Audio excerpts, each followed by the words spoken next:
en eau libre aux Pays-Bas en 2016.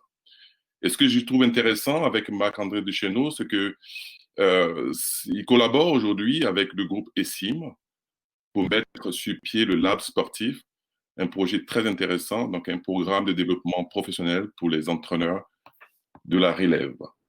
Donc, on va suivre les consignes. Vous êtes maintenant habitués. Hein, donc, coupez vos caméras, coupez le micro. Et si vous avez des questions, vous pouvez les inscrire sur le chat public. Est-ce que Marc-André, tu préfères que les gens te posent la question directement à toi? Parce que je sais que tu avais une préférence. Oui, c'est ça. En fait, je voulais commencer avec, puis avant de partager l'écran, là, je vais juste en profiter là, que vous me voyez le visage avant de voir juste mon PowerPoint. En tout temps, donc l'interface est quand même intéressante, l'interface de FansLab. Moi, je vais avoir accès à la fois mon PowerPoint et aussi le groupe de discussion. Donc, à tout moment, n'hésitez pas à lancer votre question. Ce que je vais faire, c'est qu'avant de changer de diapo, je vais juste m'assurer de regarder, jeter un petit regard. Puis, s'il y a une question, je vais y répondre directement.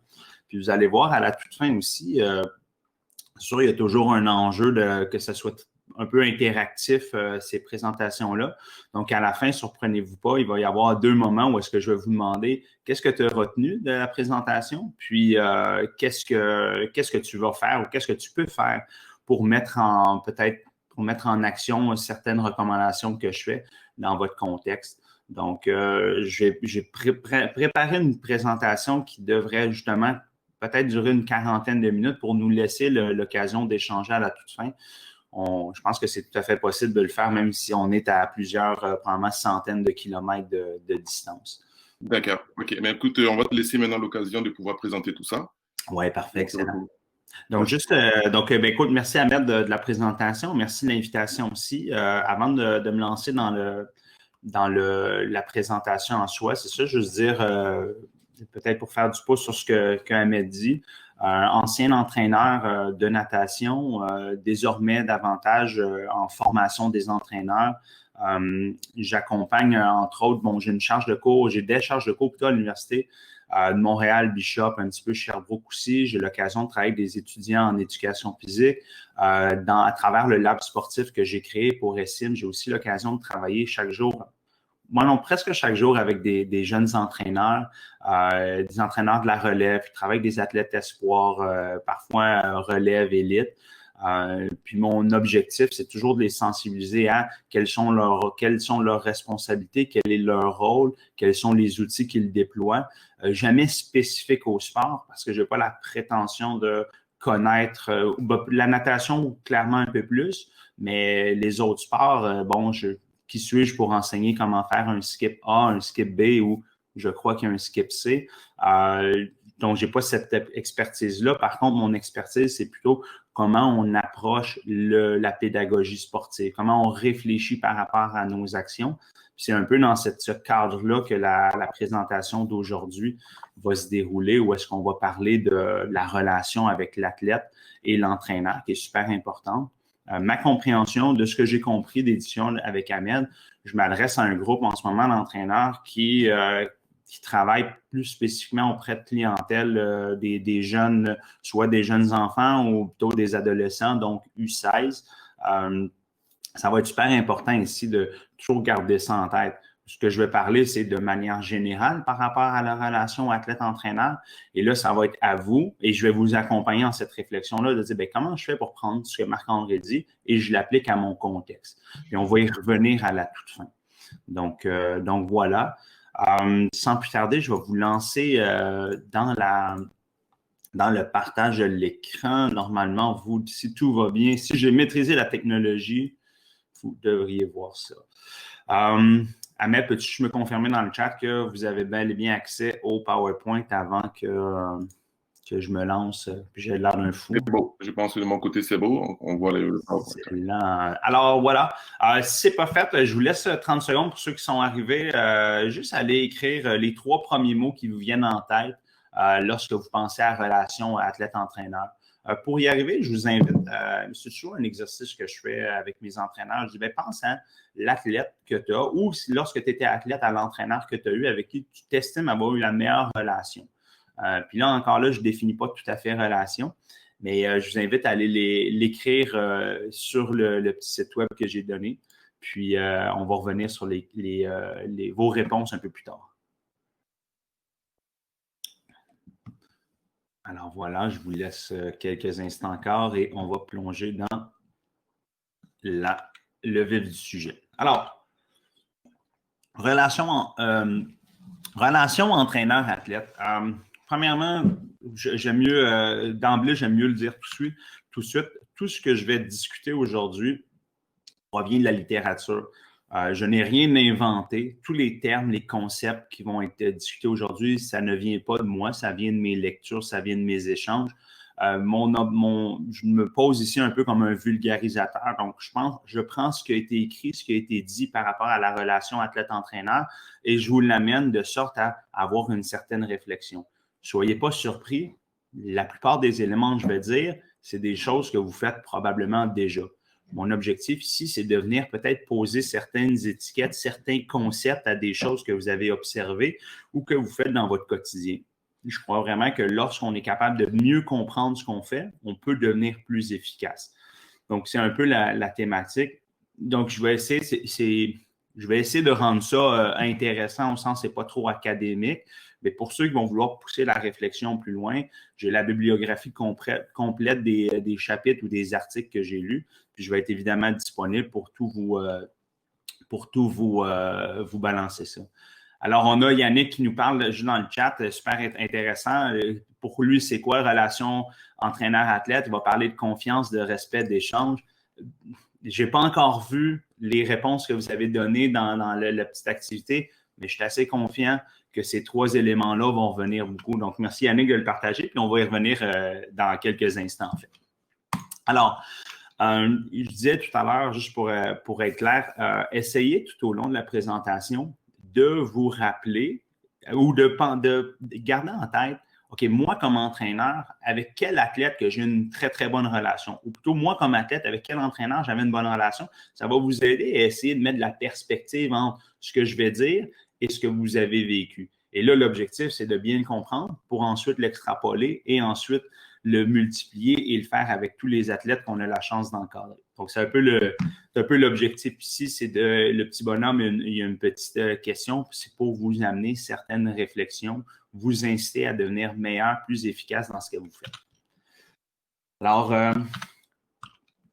ce que je vais faire, en fait, la première chose aussi qui est super importante, ce que je ne ferai pas aujourd'hui, c'est vous donner des solutions à vos problèmes. Vous avez tous des problèmes, vous avez tous des défis de pratique. Je ne peux pas donner des solutions parce que je ne connais pas, je ne suis pas vous, donc je n'ai peut-être pas les mêmes valeurs, les mêmes outils, la même compréhension des choses. Je ne comprends peut-être pas nécessairement bien votre contexte, donc je ne peux pas apporter des solutions à vos problèmes. Par contre, comme j'ai dit tout à l'heure, je peux mettre des mots, des concepts sur qu'est-ce que vous faites déjà. Je peux peut-être vous amener à questionner vos pratiques. Et aussi, je peux peut-être piquer votre curiosité sur le sujet. Donc, mon but aujourd'hui, c'est honnêtement, tu pars ici avec peut-être plus de questions que de réponses parce que tes questions vont t'amener à explorer davantage ce sujet qui est super riche, qui est la relation athlète-entraîneur. Évidemment, on s'entend, là, j'aime mieux le dire tout de suite, pas créer de déception. C'est pas en 60 minutes ou peut-être un peu plus, un peu moins qu'on va explorer complètement ce sujet-là de la relation athlète-entraîneur. C'est super complexe et c'est super complet aussi, mais au moins, on va peut-être avoir quelques pistes de réflexion additionnelles. Donc, on est en mode ici, on recherche des solutions, mais je pense pas qu'on va en trouver tant que ça aujourd'hui.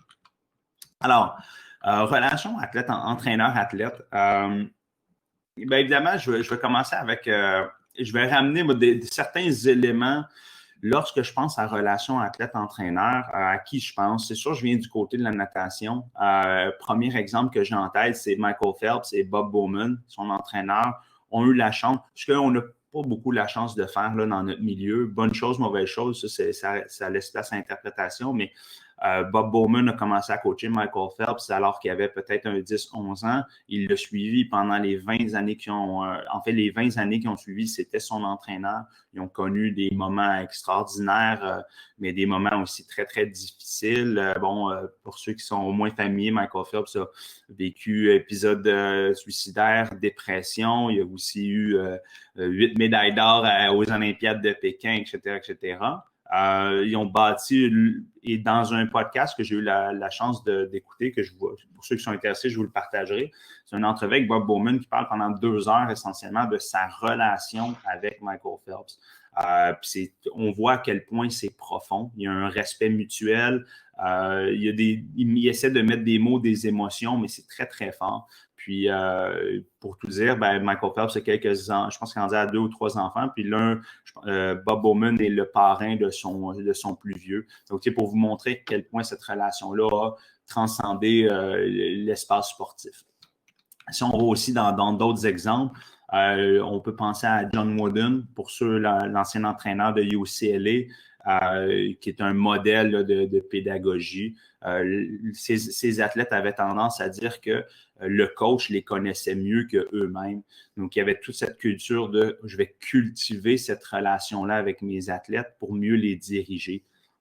Plus près de nous, on a Carrie Jones, l'entraîneur des Alouettes, qui a eu un changement drastique dans les dernières années, en fait, depuis qu'il est en poste à l'intérieur des Alouettes, où est-ce que et prêter attention à chaque fois que les joueurs vont parler de leur entraîneur. Maintenant, les Alouettes, ils vont souvent ramener le fait que Carrie Jones, c'est quelqu'un d'humain, c'est quelqu'un qui nous écoute, qui tranche nettement avec ce que les athlètes de cette équipe-là ont connu dans les dernières années.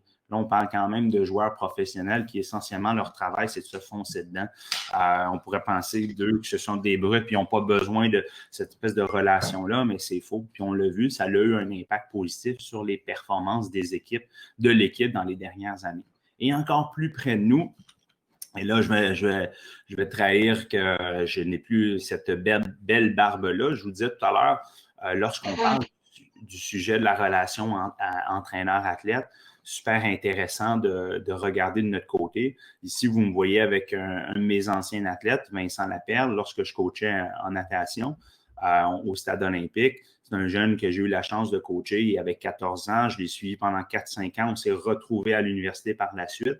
Et tout ce que je vais dire, pour le restant de la présentation, souvent, je vais me référer, ou dans ma tête, à tout le moins, je vais me référer à cet exemple-là, où est-ce qu'on a réussi à développer quelque chose. On est encore en contact aujourd'hui. C'est encore un nageur actif qui connaît beaucoup de succès, autant dans la piscine qu'à l'extérieur. Donc, vous voyez comment, et je parle de ça puisque Vincent a commencé à nager avec moi. J'étais un jeune coach, j'étais un jeune nageur. Il y avait, je pense, je disais 13-14 ans. Donc, c'est possible de développer cette relation-là, même si on ne fait pas affaire avec des athlètes qui sont professionnels ou de haut niveau.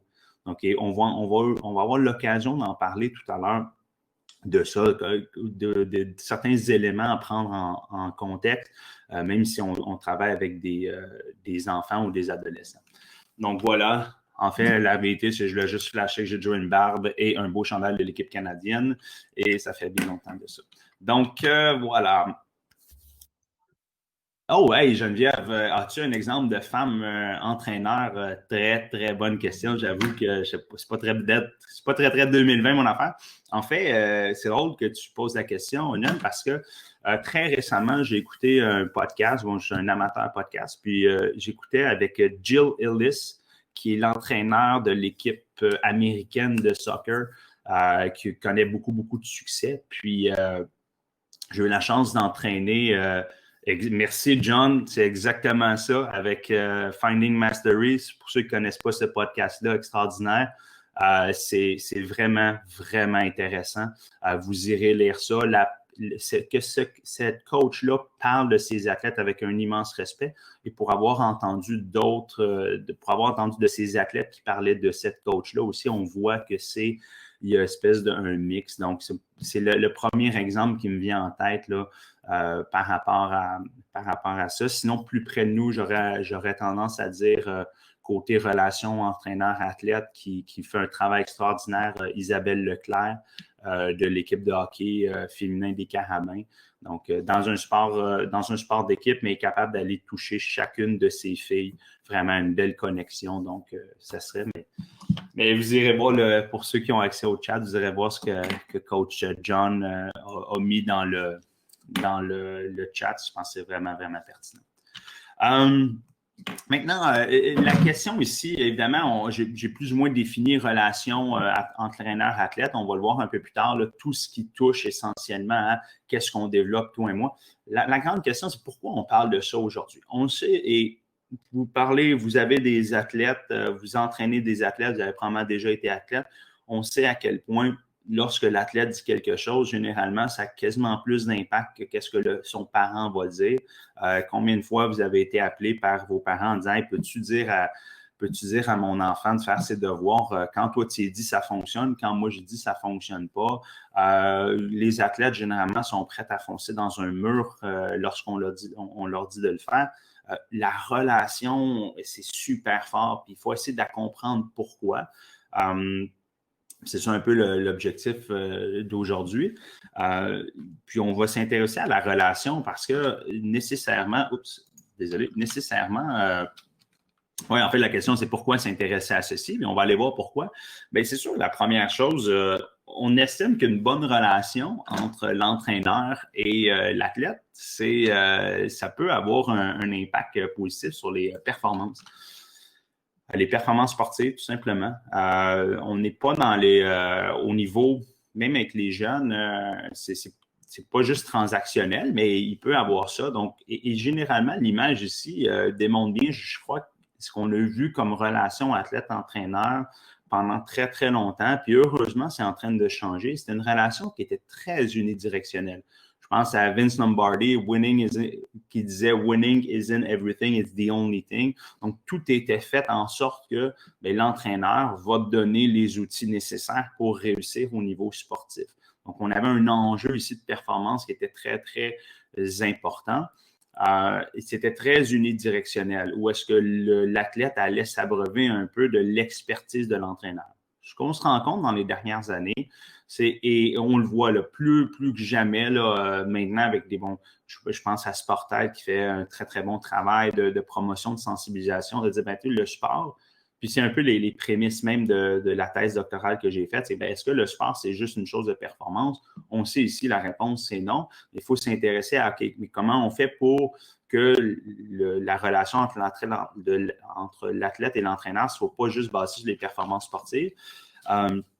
Et aussi sur le développement personnel. Hein. Ce qu'on veut, c'est que lorsque le jeune nous quitte, ben, il soit meilleur autant sur la piste d'athlétisme qu'à l'extérieur. Et pour ça, il faut qu'on change un peu le paradigme. La relation entre l'entraîneur et l'athlète, c'est pas unidirectionnel, c'est bel et bien bidirectionnel. Donc, je t'en donne à l'athlète et l'athlète en donne à l'entraîneur. Et c'est sur cette base-là qu'on va s'intéresser à, OK, ça repose sur quoi? Donc, je voulais juste peut-être mettre ça de l'avant. Voici le paradigme dans lequel on est en ce moment. La relation entraîneur-athlète, c'est bidirectionnel. C'est une entreprise commune. C'est pas juste de toi à moi. C'est pas vrai qu'on offre, même si oui, il y a peut-être un peu de clientélisme dans notre sport en ce moment. On paie pour avoir les services d'un entraîneur. La vérité, c'est qu'on va plus profondément que ça. Puis c'est une entreprise commune, quelque chose qu'on entreprend ensemble. C'est une relation entre deux individus qui se développent dans un but commun. Ça va être super important. Ce but-là, il doit être commun et il doit être compris. C'est ça aujourd'hui qu'on va essayer de comprendre. Donc, voilà. Et là, pour arriver finalement à comment on définit, et là, je sais, il y en a peut-être, là, donc ça va faire fort un peu dans le café ce matin, là. Voilà une définition qui est extrêmement académique, mais c'est quoi la relation? Comment on définit la relation entraîneur-athlète dans la littérature? C'est un état, donc une relation, c'est un état où les connaissances, les sentiments et les comportements d'un entraîneur et de son athlète sont réciproquement et causalement connectés. Ça, je dis, ça fait un peu fort là, pour un dimanche matin, mais essentiellement, ce qu'on veut ici, c'est la relation, c'est des connaissances, des sentiments, des comportements. Ça, vous allez voir, ça va revenir de son athlète entre les deux personnes. Puis c'est réciproquement, donc c'est partagé par les deux. Et causalement, ça veut dire que si ça change pour un, ça va changer pour l'autre aussi. Et ces deux personnes-là sont connectées. Je pense que c'est ça qui est important ici. C'est pas juste, c'est pour là, c'est ça qu'on va dépasser un peu l'aspect juste simplement de performance. C'est qu'il y a un échange qui va entre les deux personnes qui va être constant dans le temps, qui va être appuyé sur plusieurs choses. Puis c'est exactement ça. On va essayer de partir de cette définition-là super aride pour voir, OK, mais nous, là, dans notre quotidien, on fait quoi avec ça? Ça se manifeste comment? Et pour ultimement déboucher sur est-ce que je peux être meilleur pour bâtir une relation saine, profitable et durable avec mon athlète? Et on va y arriver un petit peu après. Alors, je vous ai posé tout à l'heure la question, puis on va aller voir pour ceux qui ont répondu. On a Yannick qui nous avait parlé de confiance, respect, échange. Et je fais l'exercice et je vous présente vos réponses d'emblée parce qu'ensuite, on va pouvoir s'y référer quand on va présenter, mais qu'est-ce que la littérature dit? On va comparer entre, puis je vous ai dit tout à l'heure, il y a des fortes chances que tout ce que je présente aujourd'hui, vous le faites probablement déjà. Mon but ici, c'est peut-être juste de bien organiser vos idées, puis peut-être les catégoriser, les compartimenter un peu mieux pour être plus efficace. Dans dire, ah ben moi, tu vois, je suis vraiment bon sur ça, mais je me rends compte que peut-être sur cet élément-là, je pourrais être un peu plus, je pourrais le travailler. Donc, on va aller voir vos réponses. Vous me pardonnerez, ça va prendre 2 secondes, je vais aller chercher ça. OK, alors, norme, oui, parfait. Donc, et voilà, comme j'étais assez confiant de ma réponse, alors un peu comme Yannick le disait, mais les éléments qui reviennent beaucoup ici, sur qu'est-ce qui est important pour avoir une bonne relation, qu'est-ce que vous ressortez? Première chose, confiance. Ensuite, donc, plus le mot est gros, plus que cette expression-là est revenue. Vous avez parlé de confiance, vous avez parlé de respect, vous avez parlé d'écoute. Super intéressant. Co-construction. Co-construction, c'est, vous allez voir, là, on va en parler après. Le terme co ici, là, super important. Disponibilité, valorisation, compréhension. Hiérarchie, je trouve ça intéressant. Hiérarchie, ceux ou celles qui l'ont dit, si vous voulez peut-être amener quelques précisions dans le chat, vous êtes les bienvenus. Compétences, écoute, revient. Donc, on va garder ça en tête, mais on voit super important, respect, écoute, pour bien bâtir ça. Et il y a plein de parallèles à faire, évidemment. Tout ce que je vais dire aujourd'hui, c'est on va le mettre dans un contexte de relation entre l'entraîneur et son athlète, mais ce qu'on va parler réellement, c'est aussi une relation interpersonnelle, peu importe avec qui. Souvent, ce sont des mêmes bases. C'est mis dans un contexte sportif avec des objectifs généralement de performance ou de développement, mais on va garder ça en tête. Donc, je reviens donc, merci à ceux qui ont pris le temps de mettre les réponses. Mais on va aller regarder là, qu'est-ce qui ressort. Et là, je vais peut-être juste spécifier une. Peut-être, je ne sais pas, je l'ai fait avant, là, mais spécifier une dernière fois. Vraiment, on va s'intéresser aujourd'hui au côté très relationnel, interpersonnel. Parce que c'est vrai que dans la relation entraîneur-athlète, il y a plein de façons de l'approcher, même en termes de pédagogie sportive, comment qu'on va organiser notre séance, quelle philosophie ou sur quelle théorie on va s'appuyer pour intervenir. Tout ce qui est leadership transformationnel ou coaching transformationnel.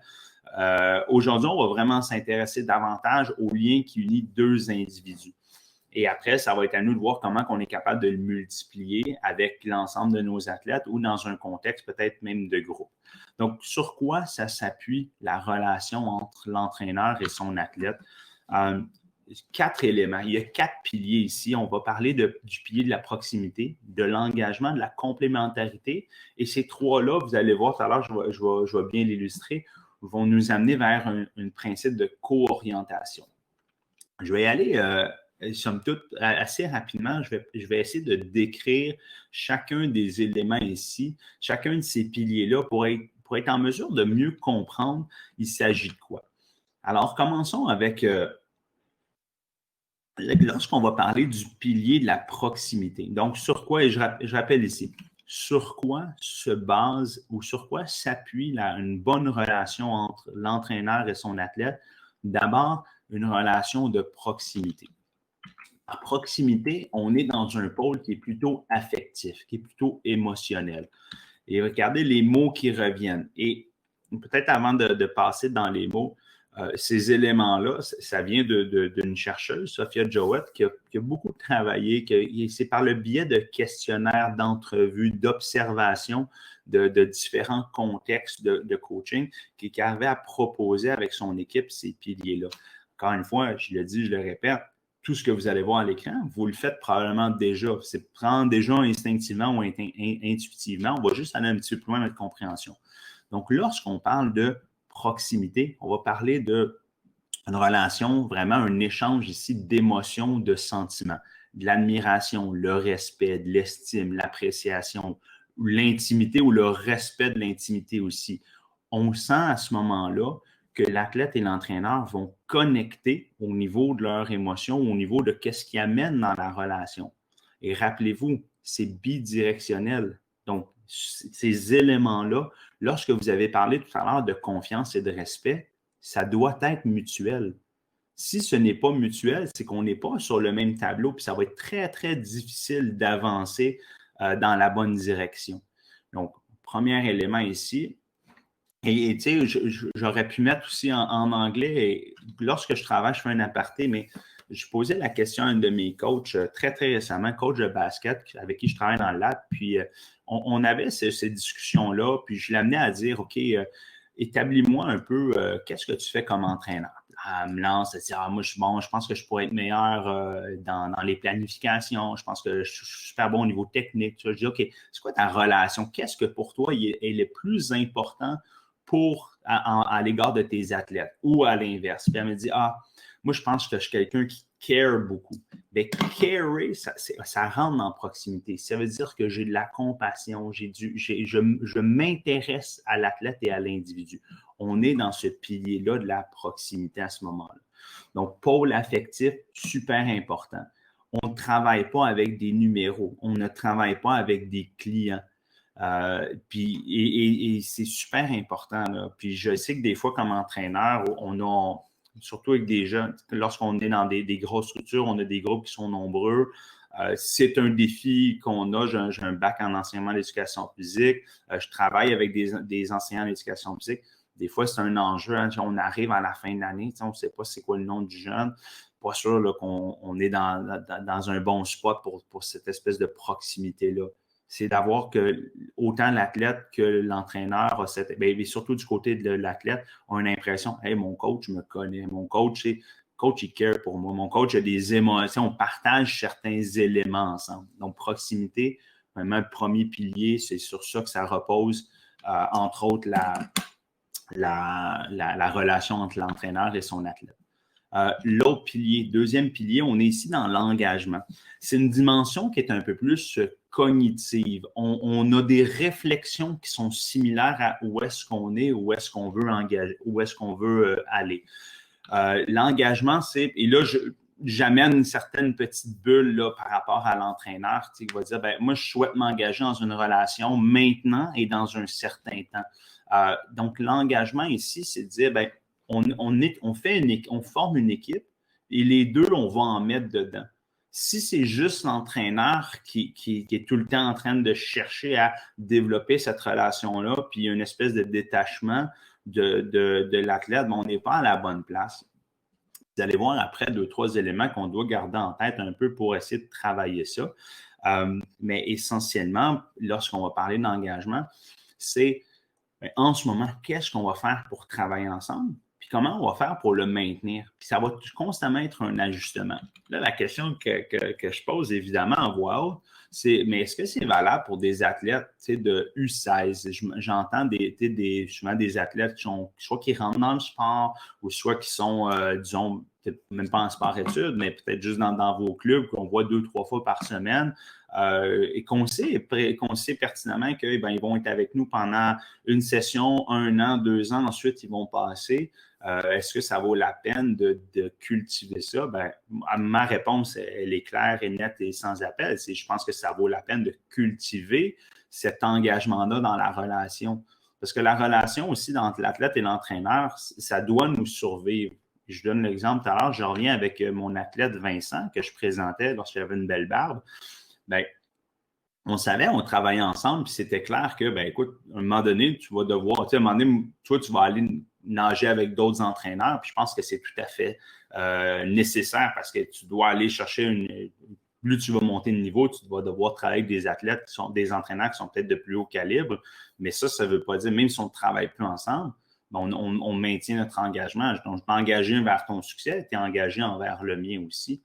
Donc, vous voyez ici, puis l'engagement aussi, que je disais, c'est très cognitif, c'est d'un peu on pense la même chose, puis on avance dans la même direction ensemble. Donc, ici, on est dans ce pilier de l'engagement-là. Puis c'est pour ça que je reviens finalement encore avec cette approche-là. C'est pas des numéros, on ne coach pas des numéros, ben, que tu sois là ou pas, ça ne me dérange pas. Donc, si on veut que ça soit simple, profitable et durable, il faut qu'on soit connecté sur le type d'engagement qu'on veut. Je ne pense pas qu'il y a un engagement qui est meilleur qu'un autre du moment où est-ce que c'est décidé ensemble. Je pense que c'est très valable aussi pour les jeunes. Autre élément peut-être plus de complémentarité. Le terme le dit lui-même. Puis ici, je vais mettre les deux petites phrases, là, mais j'accepte de travailler avec toi pour qui tu es. J'espère qu'il en sera de même pour toi.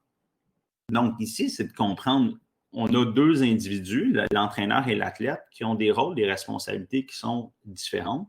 On a des attentes un envers l'autre et l'autre envers l'un. Je ne sais pas si ça se dit, mais bon, je l'ai dit. C'est d'accepter les différences, mais de les combiner ensemble pour que ça soit complémentaire. Et l'autre athlète aussi, bon, ça va l'inverse aussi. L'athlète s'attend à des choses de son entraîneur et l'entraîneur s'attend à des choses de son athlète. Je pense que ça, c'est quelque chose qui nous paraît un peu banal, puis nous disons, ouais, ça va de soi, mais est-ce que l'entraîneur, puis je pose la question à réfléchir, à quel moment on s'assoit pour déterminer qui fait quoi dans cette relation-là?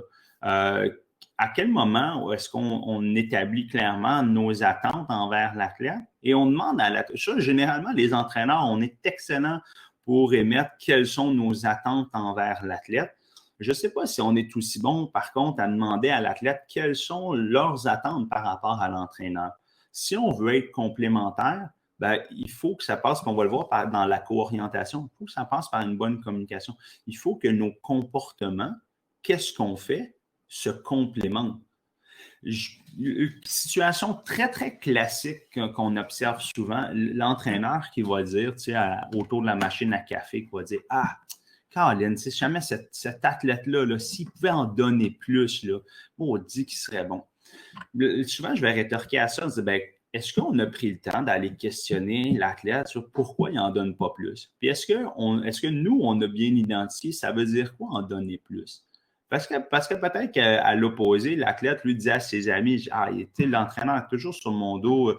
Moi, j'aime ça, juste être là 3 fois par semaine. Pour l'instant, je ne sens pas que j'ai besoin d'en faire plus, j'ai du plaisir. Mais souvent, on a un entraîneur, ça arrive généralement lorsqu'on a des athlètes qu'on estime très talentueux, qui ont un méga potentiel. Et je pense en termes de complémentarité, on a ici un bel exemple où est-ce que les comportements attendus ou les attentes qu'on formule sont différentes, ne sont pas à la même place.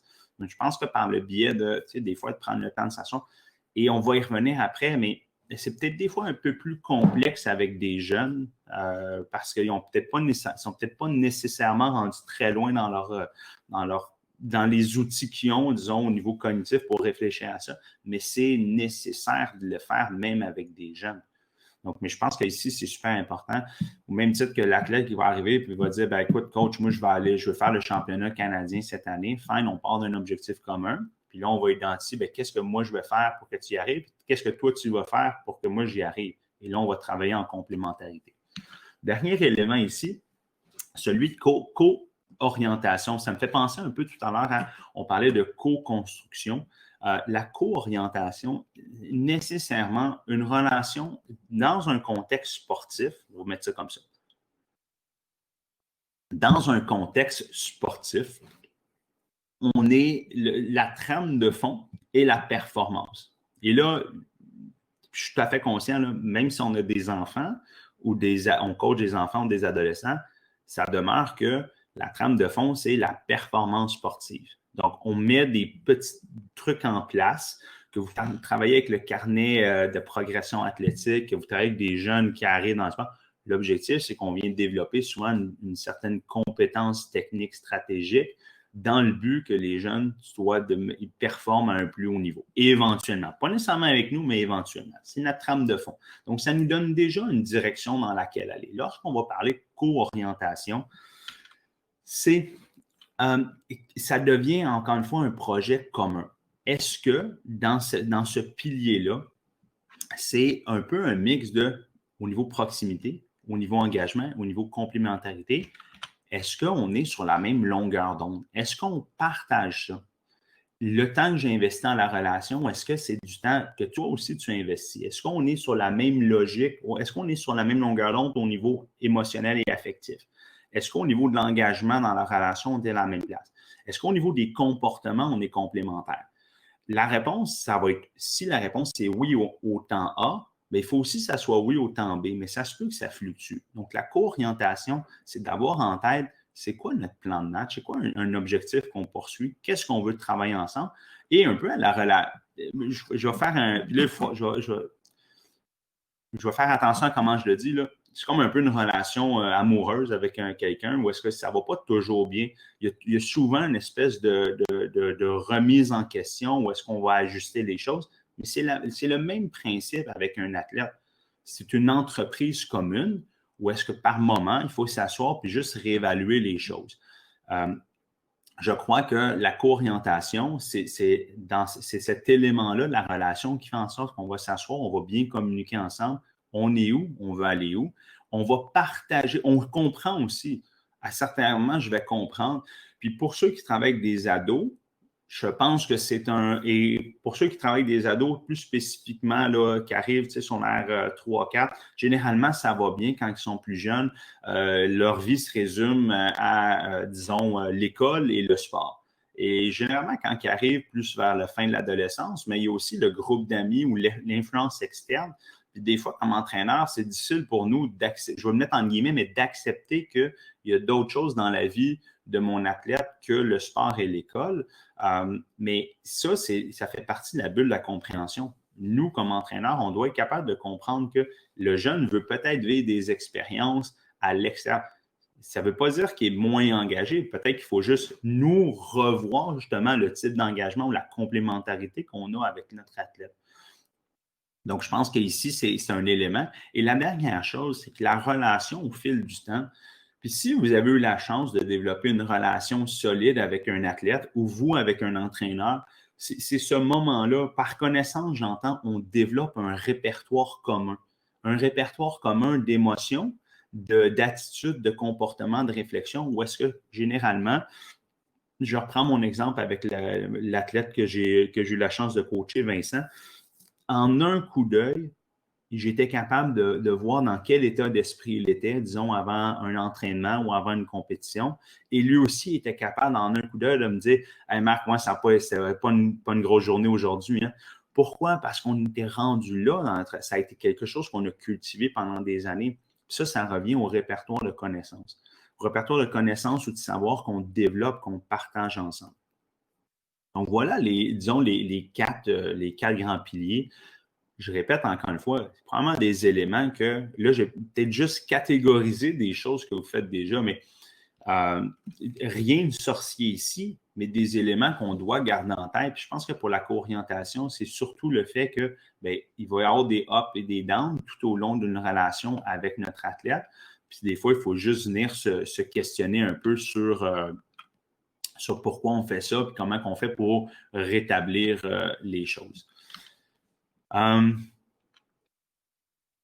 Donc, on vient ici, puis on revient sur cet élément-là de peut-être juste de l'espèce d'engagement mutuel, bidirectionnel, où est-ce qu'on partage beaucoup de choses. Une relation, puis je pense que ça venait dans les termes tout à l'heure qu'on a vu, d'échange, c'est une entreprise, voyez-le comme une entreprise mutuelle, une entreprise commune.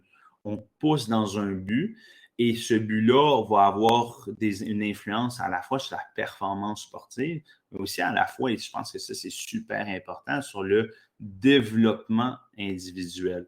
Ça, je pense qu'il faut pas le négliger.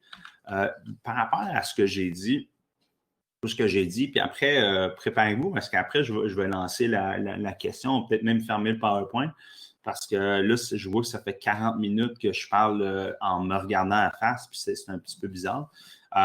Mais avant d'aller là, je pense que c'est super important de considérer c'est quoi votre contexte de pratique. C'est sûr que ça va être différent. Par exemple, tu es entraîneur de l'équipe nationale, puis tu travailles avec des jeunes adultes à tous les jours qui ont investi 100% de leur billes dans leur performance, dans leur carrière sportive.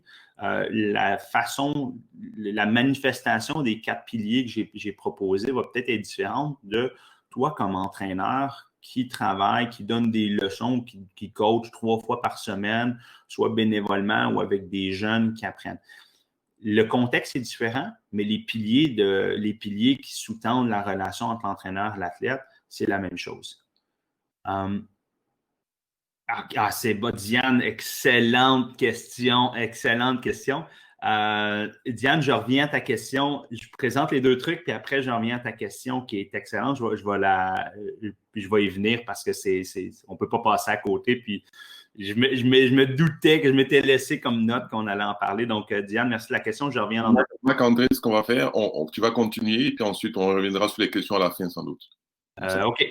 C'est bon. Oui, boss. Oui, boss. Mais Diane, je reviens sur ton élément.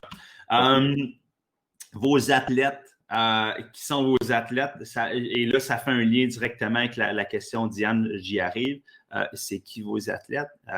L'âge, le niveau, votre rôle à vous aussi dans le club. Tout ça, on doit les considérer. Et là, évidemment, ça va être difficile de faire la distinction ici dans tous vos profils.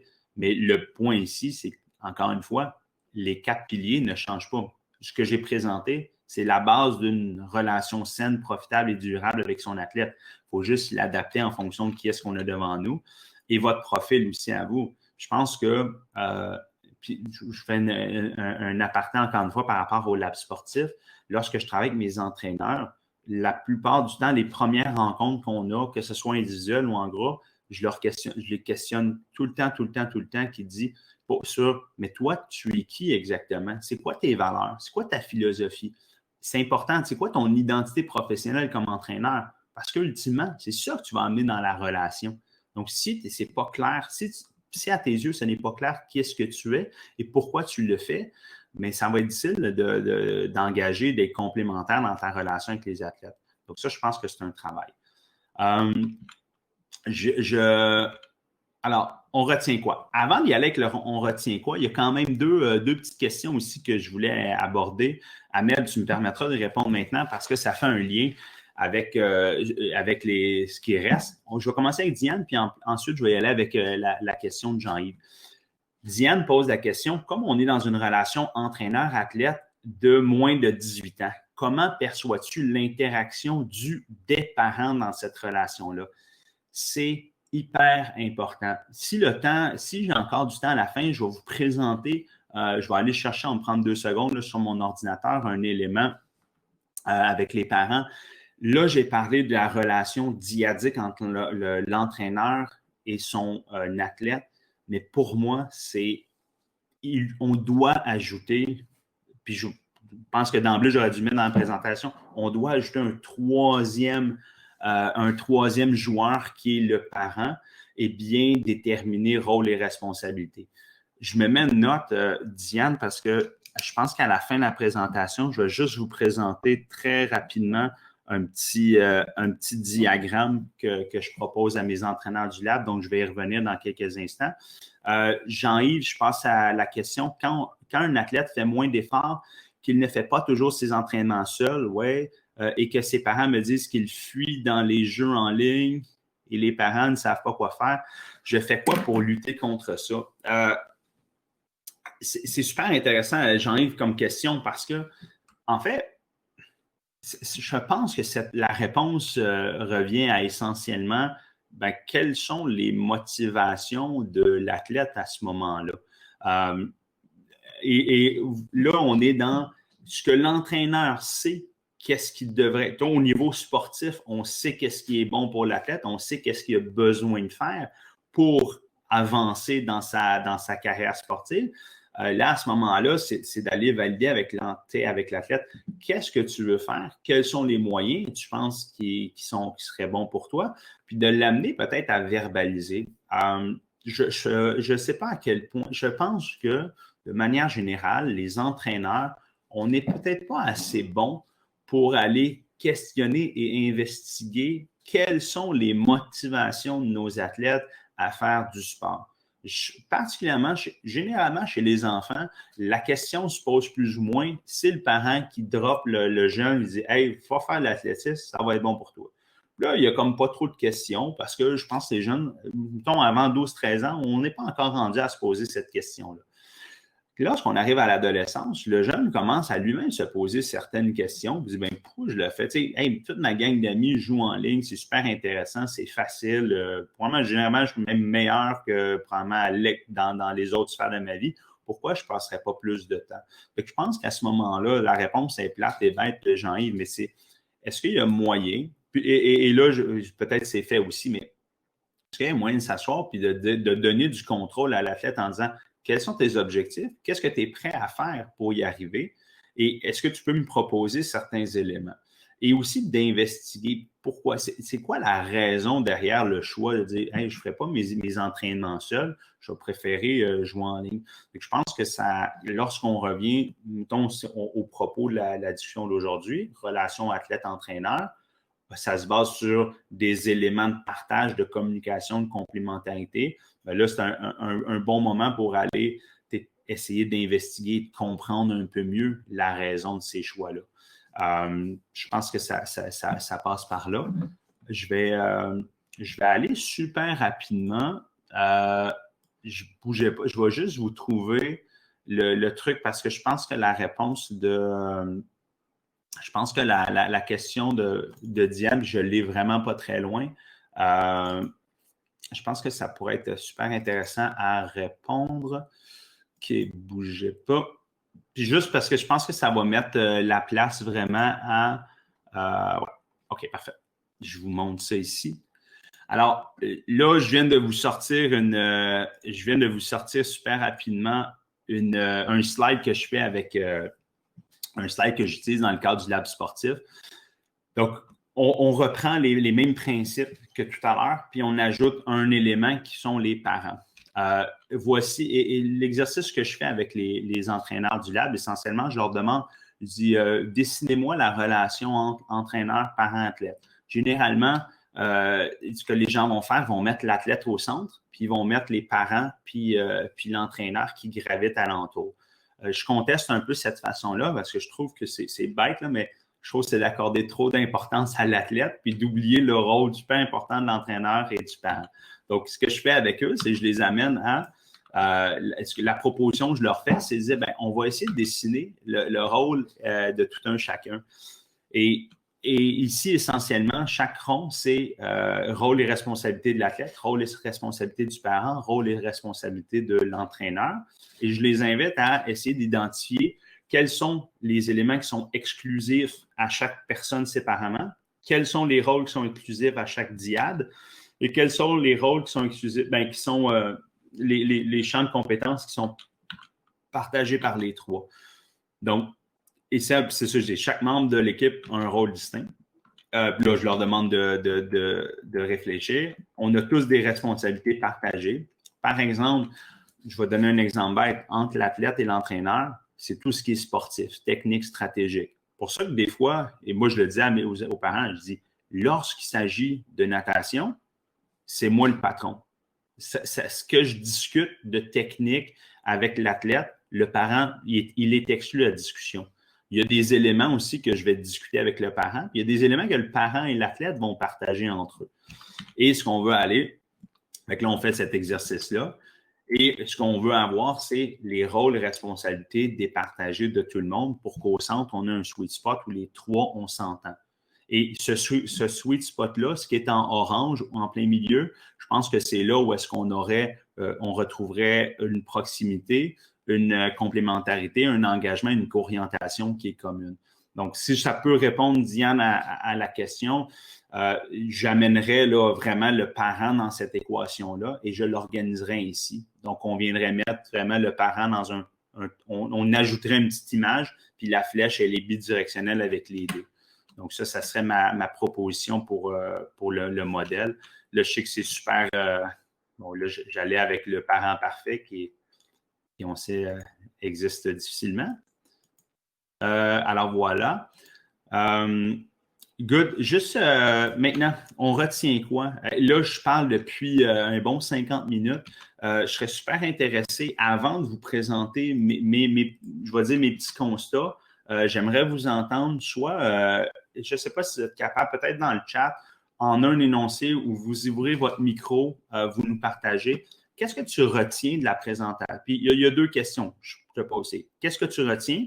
Puis, est-ce qu'il y a un élément que tu peux faire pour cultiver une relation plus saine, durable et efficace avec ton athlète? Donc, j'aimerais avoir peut-être vos avis dans le chat ou on va essayer de rendre ça un peu dynamique, dans le chat ou au micro. Juste pour te dire, il nous reste 5 minutes, normalement. Oh, OK, Donc, parfait. oui, c'est ça, 5 minutes. Donc, ceux qui ont des questions, donc, vous pouvez répondre tout de suite à Marc-André. Merci. Hey, ben, merci, Ahmed. Dans ma tête, j'étais parti pour la journée. Désolé. Désolé. Mais vous pouvez l'écrire dans le chat. Ah, Jean-Yves, super intéressant. Lâcher prise et agir sur ce que je peux contrôler. Très intéressant. Très intéressant. OK, Patrick, je retiens l'importance de s'assurer de comprendre la motivation du jeune, la quête de compréhension de qui est l'autre. Et à l'inverse, la compréhension du jeune de qui est-ce qu'on est. Jean-Yves, j'aime l'idée du lâcher prise parce que c'est vrai que des fois, peut-être qu'il faut dire, hey, je vais laisser de l'espace, tout particulièrement avec des ados. Des fois, on va leur laisser de l'espace. Il faut juste que lorsque le jeune va être disponible et va vouloir s'engager pleinement, il va être prêt à revenir. Donc, continuez d'écrire. Je vais lire ça au fur et à mesure. Sinon, les éléments que moi, je retiens, Hassan nous dit équilibre de 3 personnes, effectivement, tout particulièrement lorsqu'on a le parent, que la relation entraîneur-athlète en est une d'interdépendance. Donc, l'un n'ira pas très loin sans l'autre.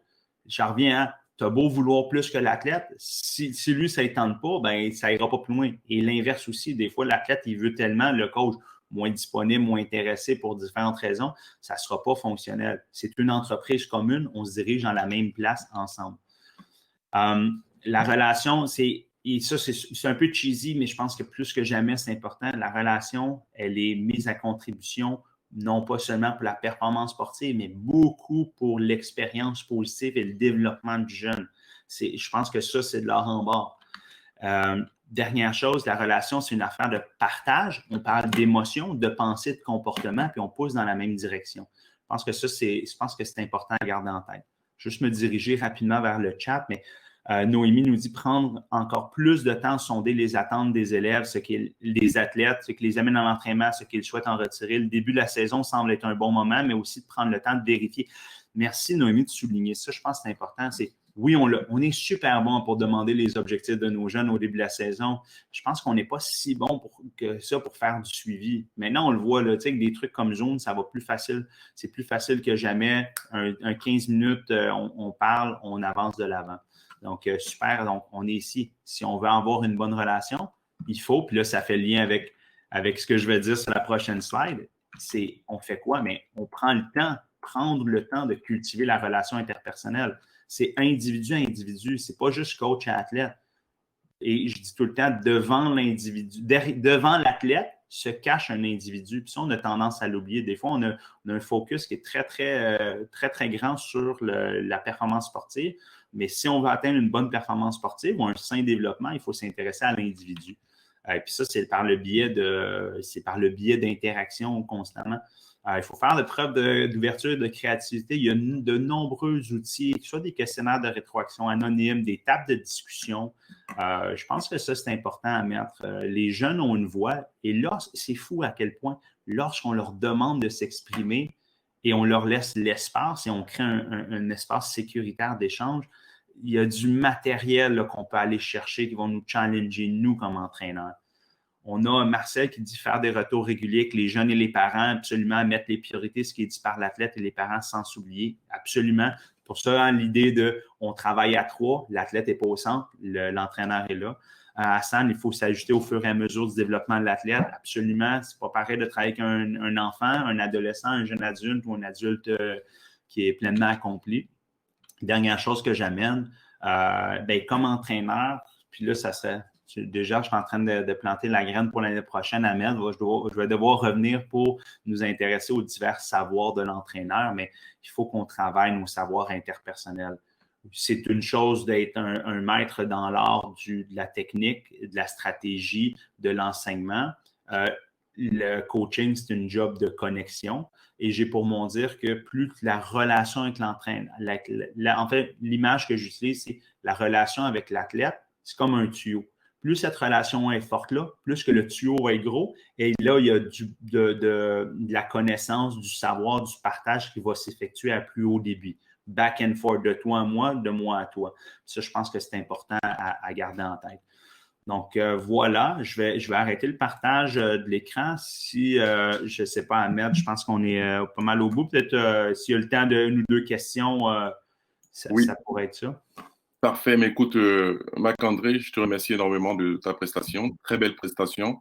Je crois que tu as apporté quelques éléments importants pour nos entraîneurs. Et puis, je tiens aussi à remercier nos entraîneurs qui ont participé activement à cette rencontre. On a eu 22 participants en tout, on va dire 19-20.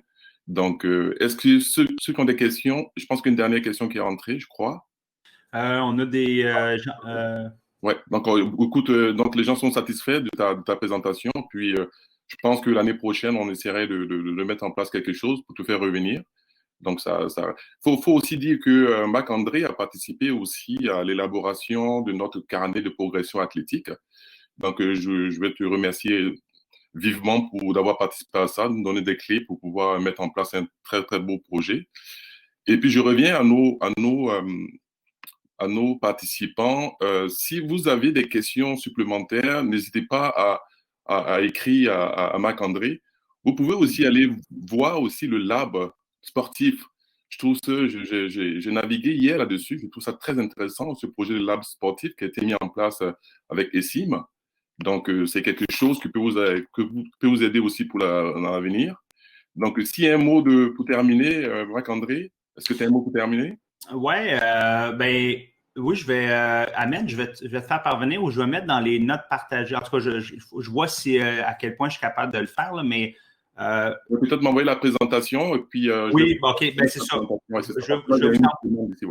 Je vais vous envoyer la présentation. Je tiens à vous remercier. J'ai vu, il y a deux, trois questions, dont Jen en a une super bonne. On va avoir peut-être l'occasion d'en parler. Je vais vous partager le PDF, je vais vous partager un texte ou deux.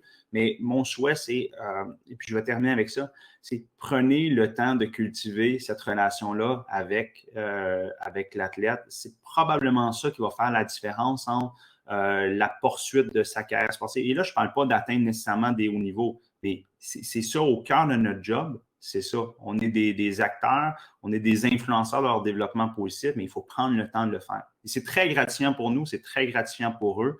Donc, c'est vraiment le. Puis là, vous avez juste eu peut-être 2-3 éléments de plus pour vous amener à réfléchir. Puis, si vous avez des questions, vous n'hésitez pas à m'écrire. Mes coordonnées vont être dans le PDF.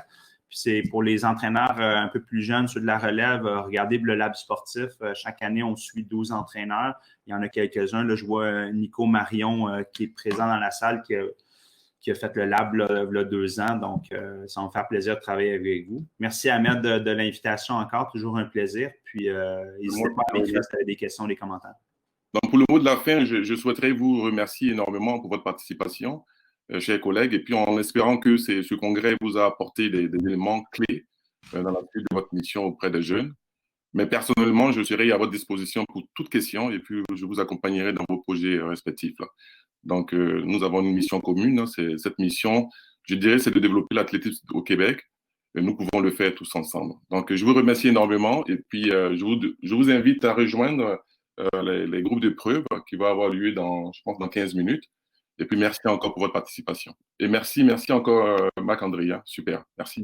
Merci. À bientôt. Bye bye.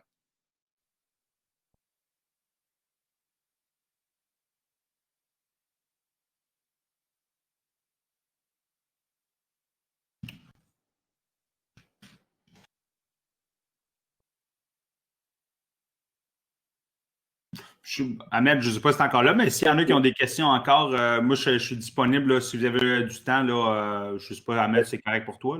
Oui, mais ça ne me dérange absolument pas.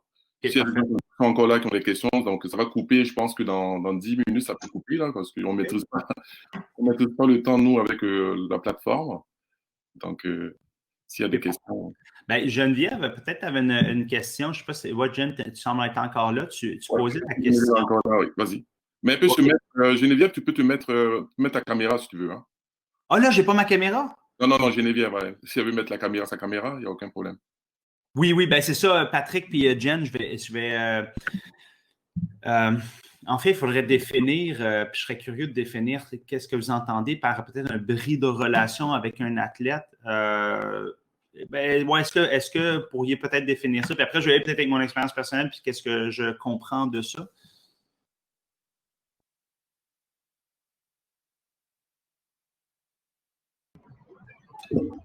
As-tu arrêté de coacher un athlète? Ben en fait, oui, la réponse c'est oui. Puis je vais vous donner un exemple par rapport à ça qui est très, très parlant. Petite fille que j'ai coachée, en fait, petite fille, je l'ai coachée de son R2 à son R5. Puis c'était clair pour nous quels étaient les objectifs de cet athlète-là. C'est un athlète qui avait certains défis personnels, mais qui avait un très grand potentiel. Et lorsqu'on avait des discussions fréquentes par rapport à qu'est-ce que je pensais qu'elle devait améliorer en fonction de ses objectifs. Puis c'est arrivé un certain moment où est-ce que j'ai émis des exigences pendant l'entraînement qu'elle n'a pas rencontrées et elle a décidé consciemment de partir. Elle a dit, Marc, non, je suis plus capable. Elle a pris son sac et est partie. Ça m'a beaucoup affecté. Là. Je me dis, moi, je pensais qu'on était sur la même longueur d'onde par rapport à qu'est-ce qu'on voulait faire, par rapport aux attentes que j'avais à son égard, puis elle avait envers moi. Puis ce qui est super intéressant, c'est que cet athlète-là est revenu 2 jours après. On s'est assis dans le bureau, puis elle m'a dit, Marc, je pense qu'on n'est plus à la même place. Puis je pense que ma place, c'est peut-être plus dans le sport parce que j'ai plus cette envie-là de performer. Puis elle comprenait que dans le groupe dans lequel j'étais, c'était les attentes qui étaient formulées. Puis j'explique où est-ce qu'il y a eu un bris de cette relation-là, mais ça s'est bien fait. On n'est plus sur la même longueur, on ne peut plus travailler ensemble. Je respecte qui tu es. Puis moi, j'ai trouvé ça, puis je vais vous avouer, même j'en parle là, j'ai un peu des frissons parce que ça m'a frappé en disant, OK, on a bâti une relation qui est assez solide pour se rendre compte ensemble que si ça ne fonctionne pas, on est mieux d'arrêter. Et je pense que c'est là la clé d'une bonne relation, c'est d'être capable de dire ces choses-là. Au même titre que j'ai eu des athlètes aussi qui étaient puis c'est souvent un enjeu en sport et tout ça, sur R5, qui viennent dans le bureau, je dis, écoute, je pense que j'ai peut-être plus le goût d'être au niveau, mais j'ai le goût de rester dans le groupe. Je suis parfait, on va identifier quels sont les objectifs ensemble. Donc, je pense que le but de la relation de l'athlète, c'est d'être capable de dire, un peu comme dans une relation de couple, si ça ne va pas bien, au lieu de laisser dégrader les choses, on s'assoit, on s'en parle. Peut-être que ça peut déboucher vers, on reformule, on recadre nos objectifs vers différentes choses, ou peut-être que ça peut être aussi, mais finalement, c'est peut-être pas le contexte. Le contexte ne nous permet pas de travailler ensemble. Je te serre la main, je te souhaite bonne chance. Peut-être que je peux même t'aider comme athlète à trouver un contexte qui te convient davantage. Dans mon cas, le point de cassure, c'était souvent, est-ce que tu veux t'engager vers le haut niveau ou non? Puis si la réponse c'était, non, tu n'as plus ce désir. En fait, c'est souvent la réponse, la question c'est, oui, j'ai le goût de m'engager en haut niveau, es-tu prête à faire ce qu'il faut? Si la réponse était non, je dis, ensemble, pourquoi on ne trouve pas quelque chose, quelque part où tu vas pouvoir t'actualiser davantage? Donc, je dirais pour répondre à la question, c'était ça. Et pour avoir ce talk-là, je pense que ça a pris des mois et des années à cultiver un respect mutuel. Donc, d'où l'importance de on veut accompagner les jeunes. On veut vraiment accompagner les jeunes. En fait, je dis tout le temps, on est des accompagnateurs pour qu'ils prennent les meilleures décisions par rapport à eux. Il n'y a pas de bonne ou mauvaise décision tant que la décision est prise par l'athlète. Dans le cas de mon athlète, c'est de dire, je me rends compte qu'on n'est plus là. Patrick dit, de mon côté, je suis en initiation avec des jeunes athlètes que je réfère à d'autres entraîneurs pour la poursuite de la progression. Comment vois-tu la suite de la relation lorsqu'après le coaching? Super question, Patrick. Je vais recommencer encore une fois avec mon expérience personnelle.